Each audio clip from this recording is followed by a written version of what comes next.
Australia एक ऐसी team है जिसने हमेशा ही पलटवार किया है और इंडिया को आघात पहुंचाया है। 13 अक्टूबर 2013 Australia won the match 72 runs और यहीं से शुरू होती है उस ऐतिहासिक मैच की कहानी। हर एक मैच में एक कहानी होती है और हर एक मैच का एक अलग रोमांच होता है, लेकिन उस मैच में इंडियन टीम का भविष्य छुपा था।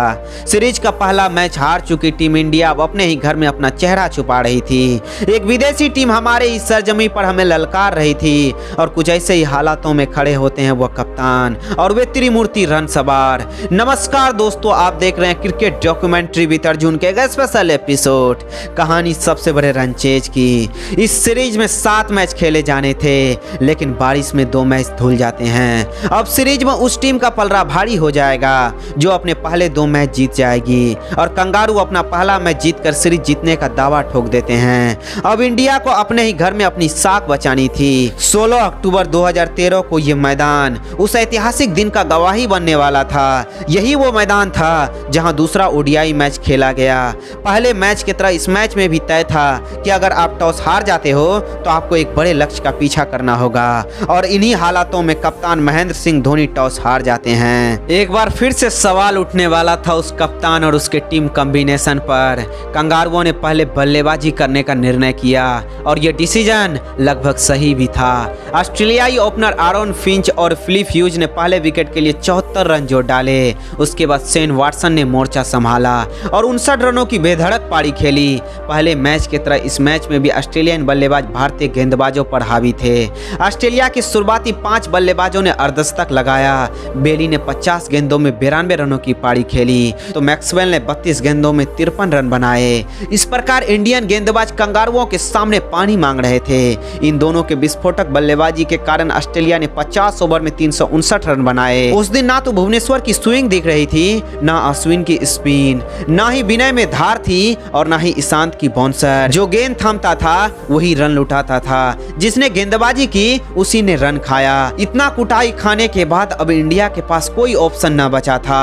अब पूरा का पूरा दारोमदार इंडियन बल्लेबाजों पर था, क्योंकि इंडियन टीम की बल्लेबाजी ही इंडियन टीम को जिता सकती थी, वरना ये मैच और 90% ये सीरीज भी इंडिया के हाथ से जाने वाली थी। 50 ओवर में 360 रनों का पीछा इंडिया ने इतिहास में कभी नहीं किया था।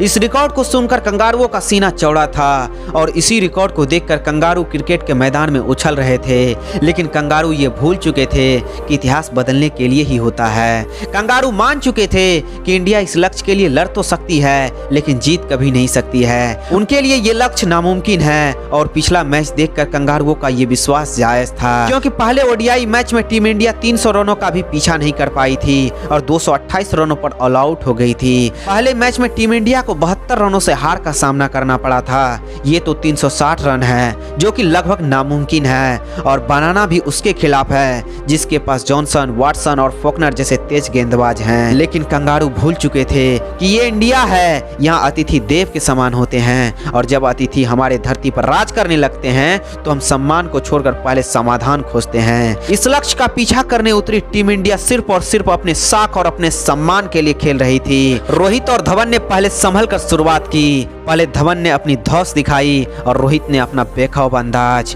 उस दिन उन दोनों के बल्लेबाजी को देखकर ऐसा लग रहा था कि आज क्रिकेट के धरती में एक नया इतिहास लिखा जाना है। क्रिकेट के अध्याय में एक नया पेज जुड़ने वाला था। दोनों ने बल्लेबाजी करते हुए पहले विकेट के लिए 26 ओवर में 176 रन जोड़ डाले। शिखर अपने शतक से महज 5 रनों से चूक जाते हैं और 95 रन बनाकर फोकनर का शिकार हो जाते हैं। उन्होंने महज 86 गेंदों में 95 रनों की पारी खेली। धवन के विकेट के बाद कंगारू चैन की सांस लेने लगते हैं, लेकिन उस दिन उसको कहाँ पता था कि वह चैन की सांस के लिए तरस जाएंगे। धवन ने जिस काम को अधूरा छोड़ा था उस काम को रोहित और विराट ने अंजाम तक पहुंचा दिया। विराट ने बेखौफ बल्लेबाजी करते हुए महज 52 गेंदों में ही अपना शतक जड़ दिया। रोहित भी बेधड़क अपनी पारी को खेल रहे थे। इंडियन गेंदबाजों ने तो सिर्फ और सिर्फ रन खाए थे, लेकिन कंगारू गेंदबाज एक विकेट के लिए भी तरस रहे थे। भारत की धरती में ये पहली बार हुआ था जब असंभव सा दिख रहे एक लक्ष्य को भारत के 3 बल्लेबाजों ने मिलकर चेस कर लिया था। जिनके ख्वाबों ने पहले मैच को भारत के लिए ख्वाब बनाया था, उन्हीं बल्लेबाजों ने दूसरे मैच को ख्वाब बना दिया था। ना तो उस दिन जॉनसन की रफ्तार काम आ रही थी और ना ही फोकनर की होशियारी। एक असंभव से दिख रहे लक्ष्य को भारत के 3 बल्लेबाजों ने मिलकर चेस कर लिया था। संभव सा दिख रहे लक्ष्य को इन दोनों बल्लेबाजों ने मिलकर अपने दम पर मात्र 43 ओवर 3 गेंदों में ही चेस कर लिया था। विराट ने अपनी इस पारी के दौरान 8 चौके और 7 छक्के लगाए थे। वहीं रोहित शर्मा 141 नॉट आउट बनाए थे। क्रिकेट के इतिहास में बहुत से रन चेस हुए थे, लेकिन टीम इंडिया ने 360 रनों के लक्ष्य को मात्र 43 ओवर 3 गेंदों में ही चेस करके विश्व रिकॉर्ड बना दिया था। वैसे दोस्तों, यदि आपको इसी प्रकार का वीडियो चाहिए तो चैनल को सब्सक्राइब करके बेल आइकन ऑन कर दे। तब तक के लिए टेक केयर एंड बाय। मिलते हैं नेक्स्ट वीडियो में।